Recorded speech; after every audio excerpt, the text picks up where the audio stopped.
quite as much acceleration nor much improvement from her first start at the mile to her second start at the mile in the 16th. It kind of felt like she ran the same race. I concluded the same thing, and that was very validating for you to come with that, because I just thought that's what she's going to do. She ran a nondescript second, nondescript third. She ran a 71 buyer, and that's what you're going to get today. If you feel like that's good enough to win, great. But I feel like there's tremendous upside potential with a number of these other runners. Yeah, I do as well. I mean, especially with the 14, I believe the 14 scratched in, yes? Yes, Montserrat did scratch in, and we can see that horse at odds of 13 to 1. See, I think this horse is being ignored, but will really like the distance. She ran very well at the mile and a 16th at the Fairgrounds, was beaten a length and 3/4 for all of it, and definitely was coming on at the end. As we have, let's take a look at the rail runner in here. Actually, the rail runner's out. Pacific Front is scratched, so we don't need to see this backtrack.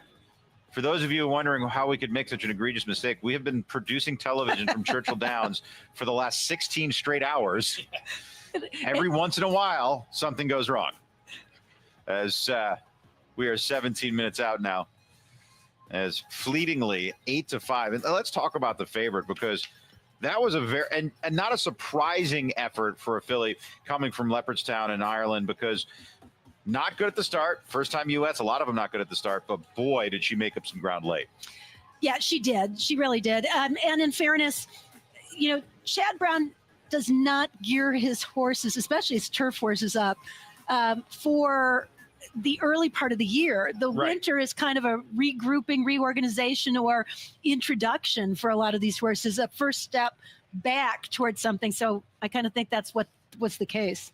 Let's go back to the Fort Bragg performance, as Anthony Pascal has Bob Baffert standing by right now. Yeah, Bob Baffert back in the winner's circle, this time with Fort Bragg.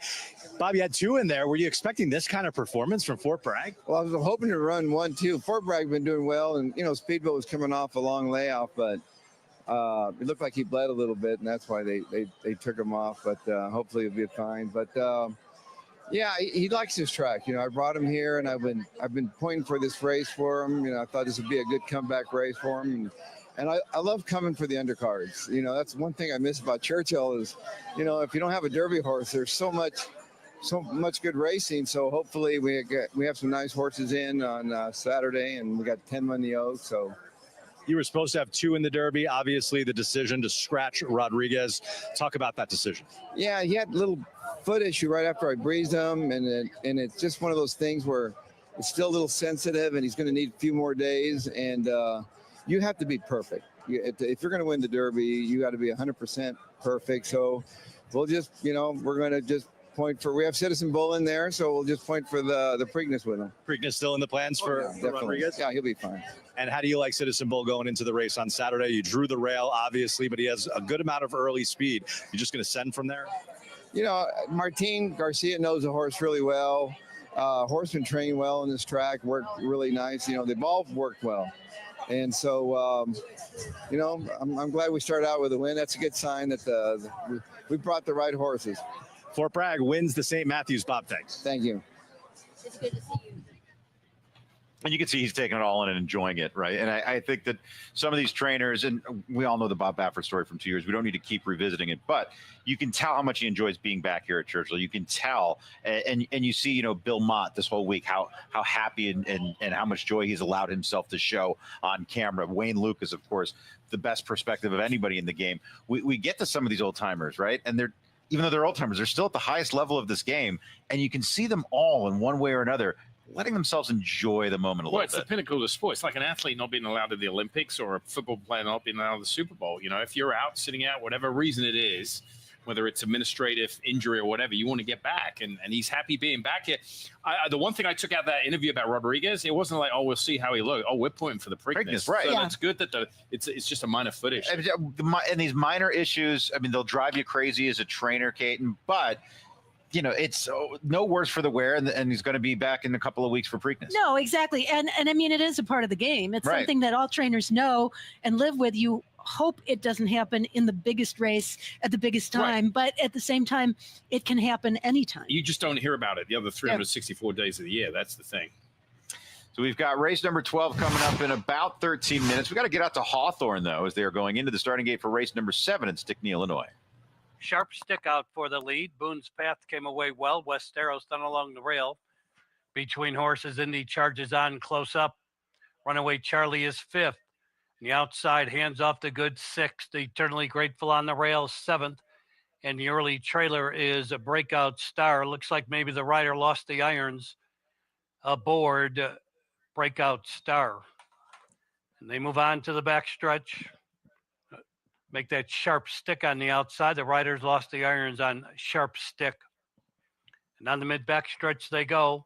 Westeros leads by 2 lengths. Boone's Path out there 2nd. Indy charges on 3rd. Runaway Charlie 4th. Eternally Grateful looks for room 5th. Still having a rough trip there is Sharp Stick and Santiago Gonzalez. And then it's Breakout Star and trailing the field, hands off the goods. They move around the far turn.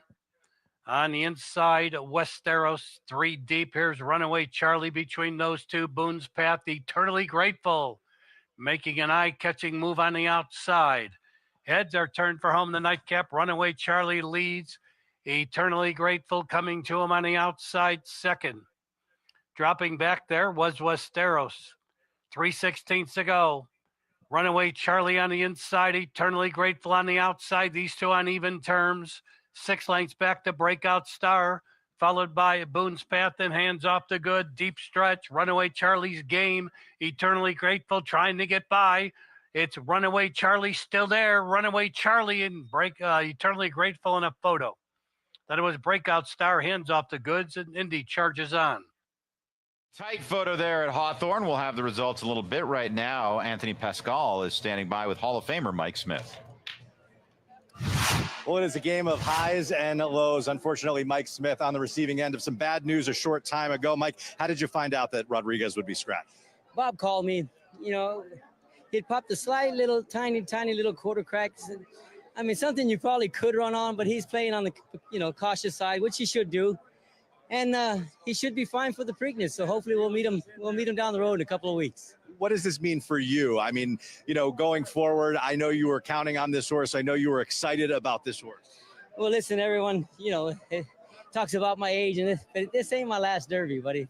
Trust me, I'm far from done. I feel too good. I would never say that it would be. Mike, thank you. Good luck. I appreciate it. I think fitness has something to do with the reason Mike Smith is still riding at such a high level this late in his career, but he has no intention and shows no signs of really slowing down. I've known Mike really throughout almost his entire career. He was in Chicago before he was Mike Smith, and he was among the top riders then. And even then, he was working out regularly. It's something that has been a part of his career choice for his entire time riding, and I think that's made the difference. Yeah, I think a lot of people think he kind of took up the working out at the, kind of when his career started to, I wouldn't say slow down, but he kind of took a back seat. They were riding 10 races a day. No, he's been doing it. Even when I was working in New York, he was riding for Bill Maher with gym every day. We used to talk about it, gym every day. He's changed how he works out, and the way he approaches it with trainers, and it's made a huge difference. But, he's more selective. It's quality over quantity, and he's going to be here for a long time. No, he's in tremendous shape, and we've all seen him naked because he posed for the Sports Illustrated body issue. Let's check in with Caleb. All right, Mike, we've got to close out exacta here in this turf race for $2.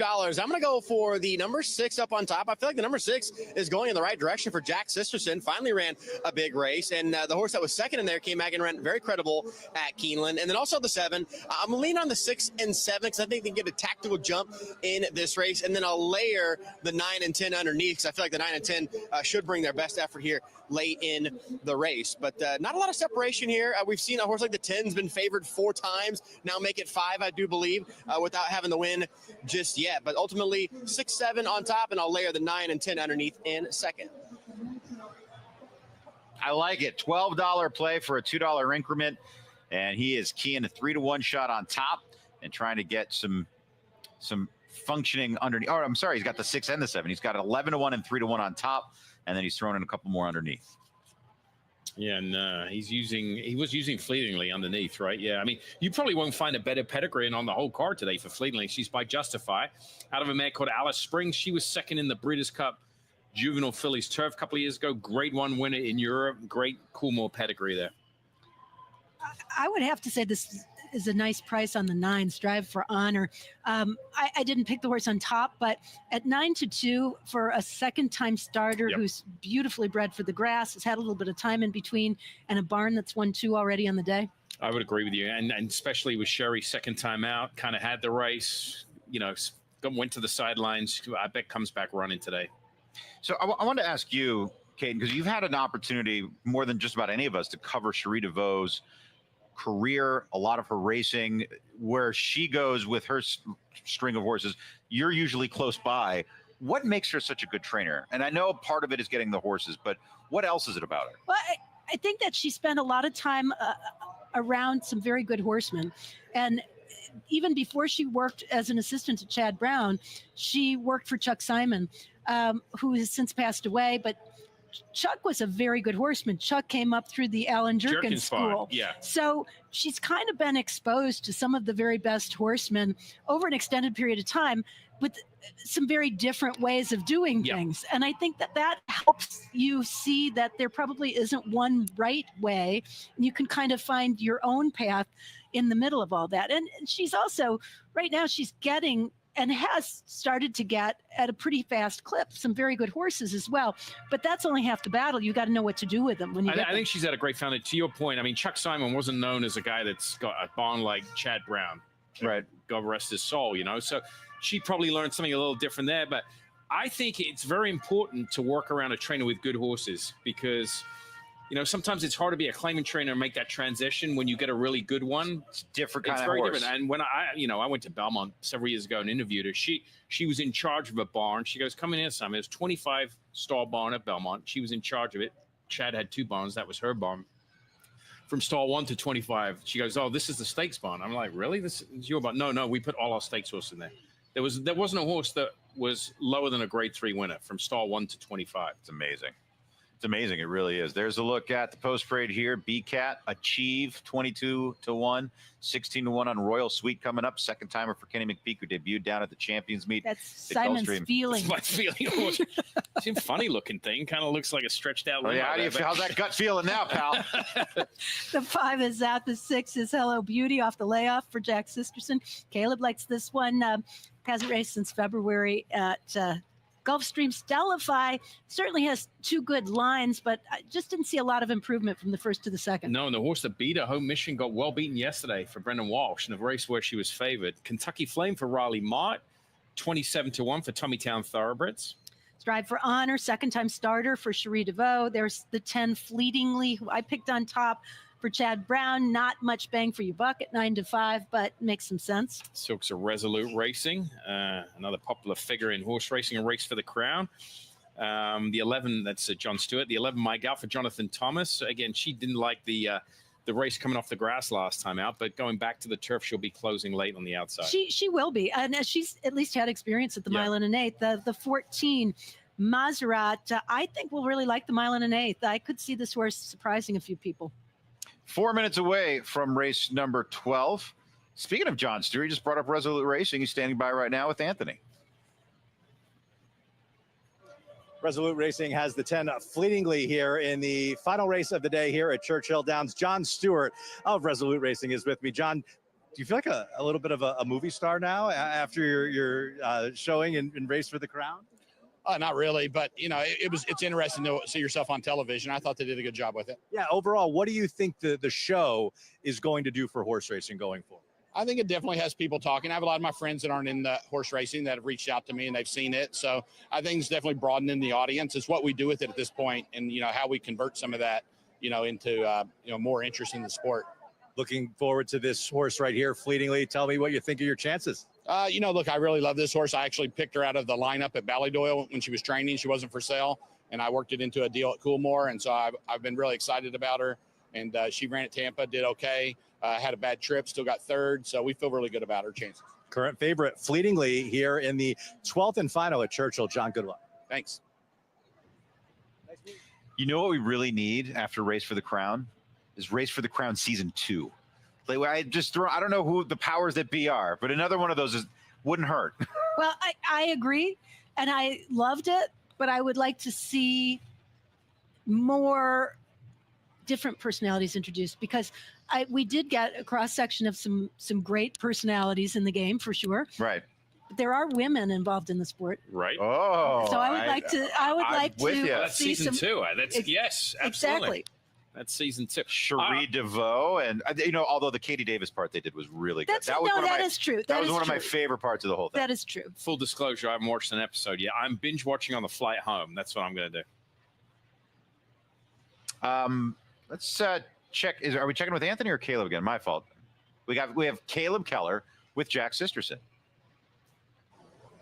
Hello, Beauty, looking for the first win today for Jack Sisterson. And Jack, last time out, a much improved 4th place effort at Gulfstream Park. What do you think went into that? We just took tactics going into the race and wanted to take it back. I think Gulfstream's a little quick for her. She was chasing quick fractions and she wasn't finishing up. Jorge rode her perfect last time. I think she'll love this turf course. I told Joel, if I give you instructions, I'll make a mistake. There isn't much speed in the race today, so I'm not sure what he's going to do, but I think she'll run well. Is it just me, or does she seem to have a lot of size? She's a big filly. And thanks to the owners, Mrs. Gallagher, she's probably going to get better as age. She's filled into her frame. So it's like you said, she's a big filly and probably going to see good effort this afternoon. Turned out well. Best of luck. Thank you. Jack Sisterson, the former 10-pound apprentice, not on horseback. He was never a jockey. He's like 6'2", but he was our 10-pound apprentice as a production assistant, I'd say almost 20 years ago. And we did a great segment with him. It was one of the funniest things I ever saw.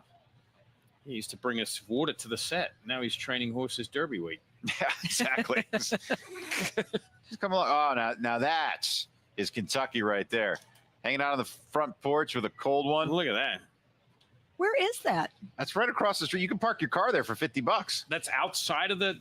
Yeah, that must be outside of the grounds, right? That's not on like the backside. No, that's right off the street there. See where the buses are? It's right across the street right there. Well, trainer Grant Forrester has always some of the better gatherings during, and he lives very close to the track. But I don't think that was his house. That was not his house. No, I thought it was Jason Worth. It would have been. No disrespect. It would have when I been. looked up. If it was Grant Forrester's house, we would have seen Bob Nastanovich on the front porch hanging out. They're making their way onto the track for this 12th and final as we're about to wrap up Thurby. As they begin loading them into the gate, give me your final impressions and how you want to see this race unfold. Starting with Caden. I want to see Fleetingly make a nice late bid and at least close it out as a winner. But I would probably be betting the 9. I think that I like the bang for my buck at 9-2. Yeah, I think it's a great price on the 9. That's the horse to bet. If you want a long shot, I'll stick with the 4 Royal Sweet. I think she's going to be a lot closer today. Second time Lasix. They're going a 1 1/8 race under her belt. I think she'll improve a little bit, and we'll love the grass. Caden, I'm riding with you here. I had 2 horses circled in green. That's my good color. Strive for Honor and Fleetingly, the 9 and 10. And if I'm doing a tote board check, I like the 9 a whole lot more with Jose Ortiz in the irons for Cherie DeVoe. They're just about set to go. Florent Giroux in the irons of Stellify will be wearing our jockey cam. He will give you the first-person perspective of this one in the irons of that filly by Justify. Let's go to track and outs. Travis Stone with the call.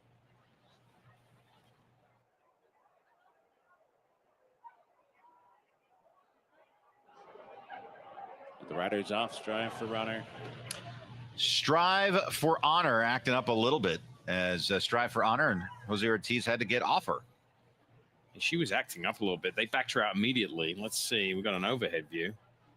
I mean, she was backed out so quickly. I don't know if this is going to be an automatic scratch sitch, is it? Jockey's kind of limping there, right? With them, yeah. I'm wondering if he kind of got banged up a little bit. See him in the process, far right starting gate, taking his helmet off and just kind of gathering himself. That would be Jose Ortiz, correct? Yeah, I think so.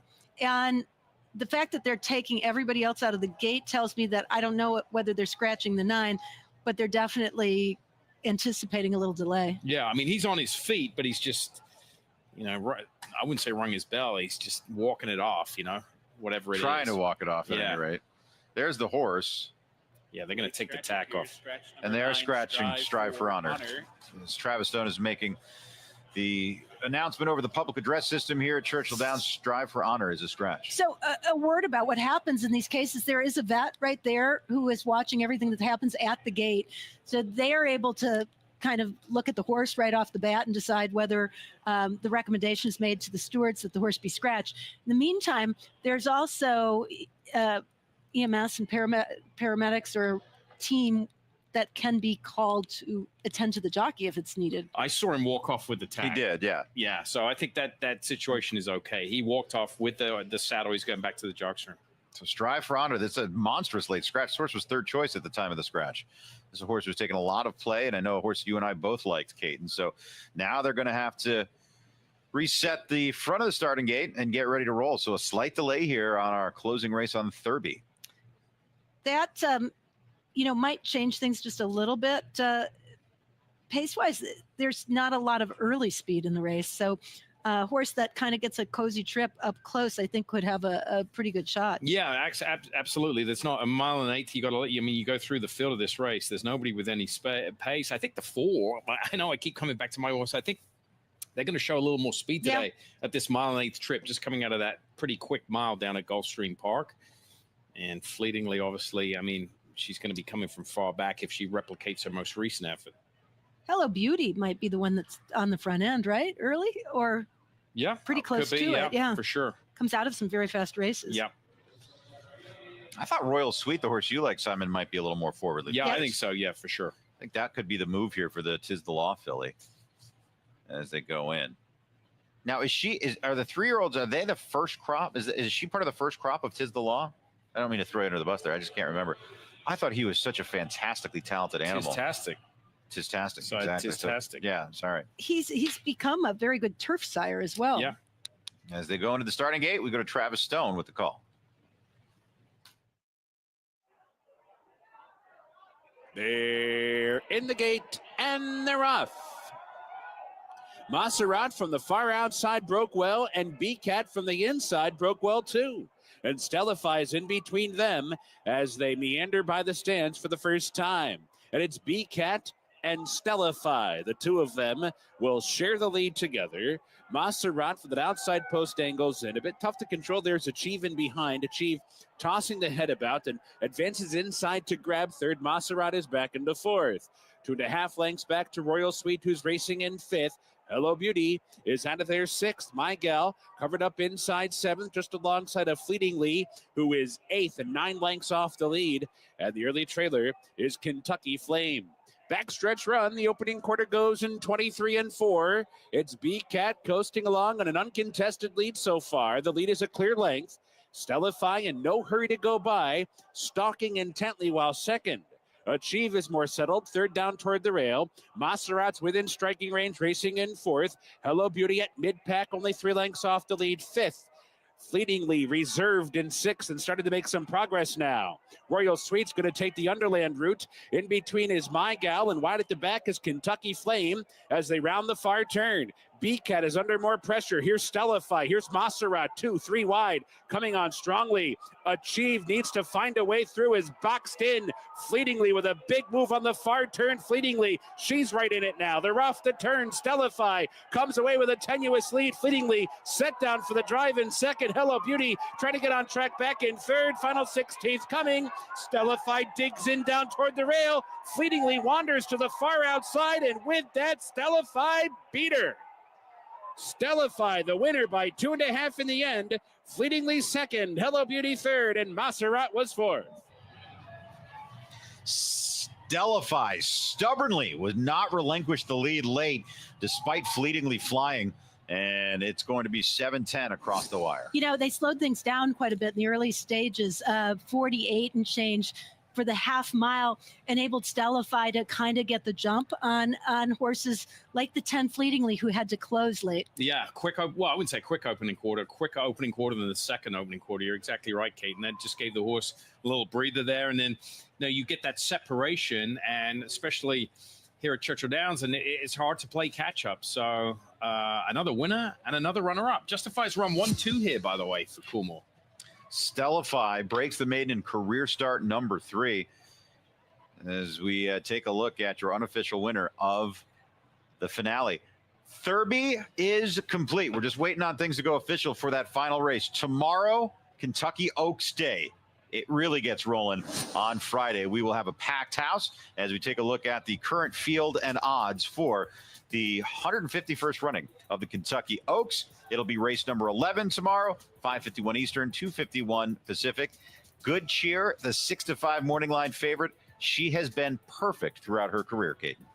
Yeah, she doesn't dazzle with her speed figures. She hasn't shown much difference from 2 to 3, but she's been by far the most consistent in the field, and she beats all comers. So I think she's the horse to beat. It'll be interesting to see how the pace unfolds, though, with the absence of 5Gs who came out of the race today. George Weaver saying that she wasn't kind of up to par. She was out of her feed tub a little bit. Yeah. There, you took a little bit of the speed out of the race. And don't forget, also tomorrow, the reigning horse of the year, Torpedo Anna, 2 for 2 to start her 4-year-old campaign. Will she go 3 for 3? She will compete and has been laid as the 2-5 morning line favorite. Between her, the Oaks, and Fierceness runs tomorrow too, right? Isn't the Alashiba Fierceness is tomorrow? in the It's Alashiba. unlocked. I mean, that is a huge. I mean, forget Derby Day. I mean, this day in of itself, the Oaks Day is just tremendous tomorrow afternoon. I think Fierceness has as good a chance as anyone to be horse of the year in 2025. We'll see what the campaign does. He's got to perform, but that talent we know is there. There's some speed in the race, though. Yeah. It's going to be interesting. Yep. For Kaiten and Simon and I, we are done. Thank you to Caleb and Anthony. Great work. We're going to wrap up Thurby here at Churchill Downs. We will be back in action first thing in the morning from Churchill Downs as we'll welcome you back to the 151st running of the Kentucky Oaks. And, of course, the Kentucky Derby less than 48 hours away. Thanks for joining us. We'll see you next time. Stay tuned for more live racing here on FanDuel TV.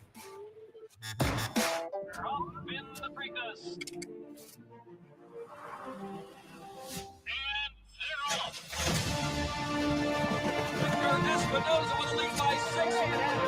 On the outside.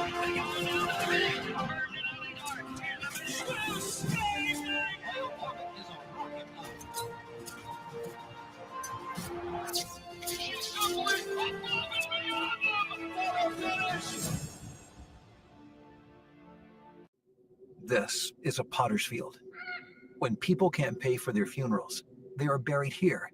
It is a lonely, desolate place, littered with unmarked headstones. No one visits. No one leaves flowers. But it doesn't have to be that way. For as low as $1 a day, you can ensure your family will have the money to pay your funeral expenses. We offer burial insurance plans that pay up to $30,000. Considering the average funeral costs more than $10,000, that's peace of mind for your family. There are no medical exams, your rates won't increase, and your policy cannot be canceled as long as you make your premium payments. Call now to get approved in minutes and ensure your final resting place is more than just a pauper's grave in a potter's field. Call the Final Expense Hotline today for your free insurance quote and your final peace of mind. Call 855-631-2839. That's 855-631-2839. Quality Road, proving Lane's End's tried and true stallion-making tradition. Quality Road has sired multiple Eclipse Award and Grade 1 winners, including champion 2-year-old Colt Corniche, champion 2-year-old filly Caledonia Road, champion 3-year-old filly Abel Tasman, Grade 1 winner Bleecker Street, and classic winner National Treasure. He's a leader of his generation. Quality Road, a stallion that stands above the rest. It all comes down to this. Good afternoon, ladies and gentlemen. The moment that defines the year, when the world's most influential buyers gather, and every decision, every bid, every opportunity shapes the future. At a marketplace that brings the thoroughbred world together, and where futures are forged, because every moment matters. At the World's Yearling Sale, Keeneland, September.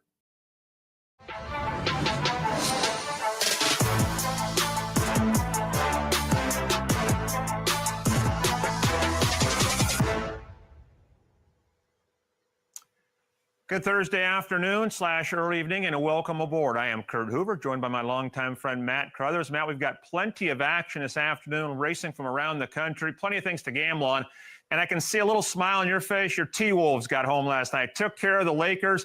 And I got to say, Matt, I never thought I'd say this. I grew up a gigantic Lakers fan from the late 60s, 70s, especially the 80s. No team I despised more than the Boston Celtics. No team I loved more than the Lakers with Kareem, Worthy, Magic, Rambis, Cooper, the boys. But I don't care about the Lakers now. I was rooting for you last night, the T-Wolves. Nice hit, Matt.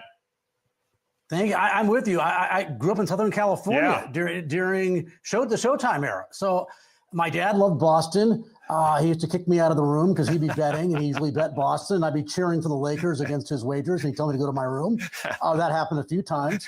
And then I'd watch on the TV in my room, which was right above where he was watching the game. I'd stomp on the ground every time the Lakers would score on a fast break. Yeah, but our relationship is strong now. But yeah, I mean, hey, we beat them in 5. And beat them on the square, Matt. Beat them on the square. Yes. Yeah. And how about Rudy Gobert? Is dominating. Did he go off last night? I mean, that was an old-time big man. I just to follow, Matt, because you're talking about your dad. My late dad, my dad passed away about 10 years ago. My dad was a diehard Laker fan. He hated the Celtics, so I grew up Lakers, hating the Celtics. So me and my dad and my sister would watch those games. My mom wasn't really a basketball fan, but I remember, Matt, yelling at the TV. My dad with a few expletives deleted in between some of the plays, right? I mean, there was a hatred between those two teams in those years that people don't understand who didn't grow up during those years. Yeah, if you loved Boston, you thought Bird was better than Magic. If you loved the Lakers, you thought Magic was better than Bird. I think in the end, they're two of the all-time greats. Right. Magic slightly better. Anyways, here, with so much going on, and I'm also in a good mood because there's nothing more fun than whether it's Breeders' Cup weekend or Derby weekend, going through the races. It's the thing that I like most. It's the thing that never gets old. It's the thing that I've been doing for decades and decades and decades, and I still look forward to it and love it every time I go through the process, and I'm done with that process now. Obviously, most of you are aware Rodriguez a late scratch, and I'm not going to spread any rumors, but I will just say this, Kurt. I'm hearing we're not done with scratches. I'll just leave it at that. I heard the same thing, Matt, from a source I trust very much, that we're not done with scratches. So we will keep you updated on that. Baeza is in, and sometimes, Matt, like when Rich Strike got in, nobody thought it was a big deal. It turned out to be one, but Baeza getting in is a giant deal. Yeah, I actually think he might get overbet now getting in with Pratt. So I don't know if you'll get the value you maybe should get with a horse who's a legitimate horse in the race, but I don't know if the price will be right. We'll find out right now. We're going to find out what happens at Evangeline. There was a late scratch to 4 with scratch going to the gate. Racing from Louisiana is live on FanDuel Television. Is all party. Good start out wide from Cajun Blast, Catalina Day, Baby's Last Dance. Now to the far outside, Mud on My Boots will rush up to join the early fray just outside of Call Me Rip. So 5 of them right there within a half length as they roll down the backside. We come back to Saberman William Gustavo, the early trailer.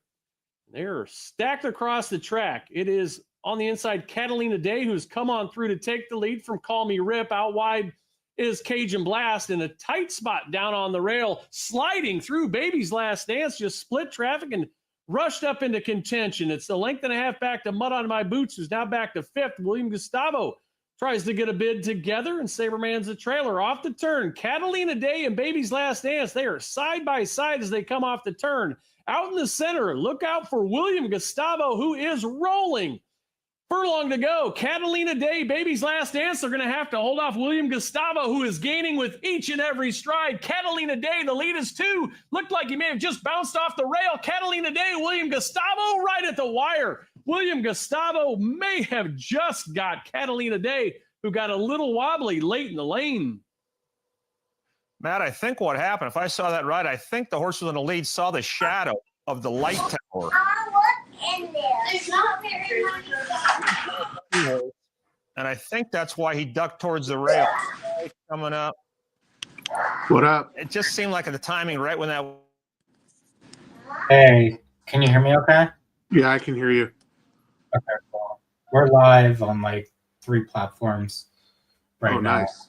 We're on Instagram, X, and YouTube. Okay. All right, I got to take off to baseball, bro, but I just wanted to make sure this was good. And No, I'm glad. you don't see That's my what it's iPad, though, gonna right? look like. What? You don't see my iPad, though, huh? What do you mean? How do I broadcast my iPad? Because I have another thing in here that when I can enter the studio, I have 2 different feeds. I see them here. So I have iPad, and then I have iPad here. I can. We would just have to like mute the volumes.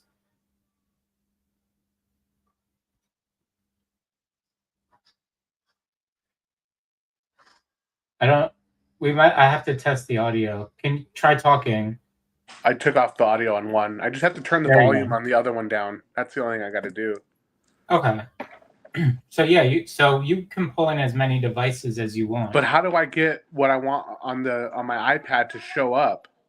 There should be an option to share to like present your screen on like the little interface. Mm-mm. Let me see. Let me stop my screen. Now try. I don't like even my iPad one isn't coming up on here. It's coming up on my phone, but it's not coming up on my iPad. Let's see here. Recording. Stream this to your audience. Stream your own destinations. Log in to create an account and send the stream to your own. Okay, no. More.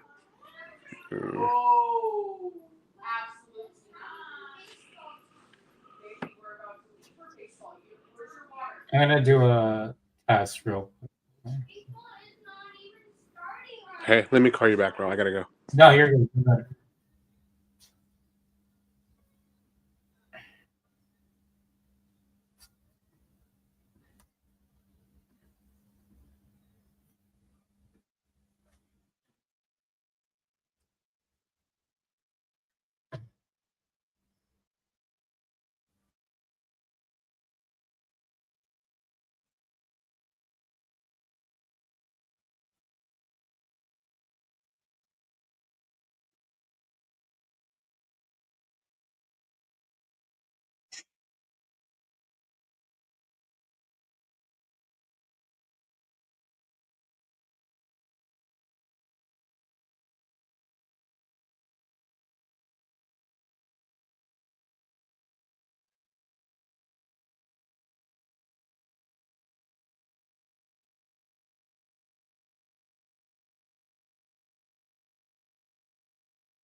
And another 7 to the trailer Wishful Thoughts. As they dash for the far turn, Swipe the Castle clears off through a 22-second flat first quarter. Swipe the Castle showing the way by 2. They're inside the quarter pole chasing Swipe the Castle. Irish Wizard now back in second to his outside, shuffles right there too. And then comes Bold Rock, who's moving in menacingly. He'll look to the inside, but going to need to find some racing room. Juba's Heart swings out wide open inside the final furlong. Outside Irish Wizard, up the rail, Bold Rock got through. Here comes Bold Rock up to take the lead. Juba's Heart runs after him. Bold Rock, Juba's Heart. Bold Rock rides the rail to victory. Scores by 3 parts of a length from Juba's Heart, and then came Shuffle with Irish Wizard. 6-1-3-2. Matt, nice trip for Bold Rock Connections. Has won a lot of race in West Virginia over the years. Homebred owner, breeder Ray M. Pennington III, and trainer Ollie Figgins III. The thirds gets the first. Yeah, you're right. You always look for Ollie Figgins III in West Virginia and in Maryland. Yeah. And he'll go to Saratoga every once in a while in the summer and score. Wow, late money on the 6th Oh, and yeah. 7th. Boy, the odds changed dramatically late. The one went from a heavy favorite to a co-second choice late, along with the 6 source Bold Rock, who wins at 2-1. We'll get you the prices when I make it official at Charlestown. Evangeland's official. William Gustavo paid $11.80. Dollar exact at $22.30. Sloppy, rainy conditions at Woodbine Mohawk. This race from just about a minute back. And away they go. They're often pacing. Leaving from the outside is Warwi Hannah and Tempting, trying to overcome these outside draws. Pushing away down the center now. Century Liberty to the inside. Sadie's Delighted from the rail. Fluid. They're going to race wide into that opening turn. Fluid pushing on from her pole position. She's got some advantage there. Century Liberty continues to move forward here for James McDonald. Parked out is Warwi Hannah. She's got to go forward. Inside fourth, Sadie's Delight. An off stride and rough there. Jody losing his battle with Warwi Hannah. And that takes Tempting out of it, at least initially here, as they go by the opening quarter. So in fourth is Little Moments. The fifth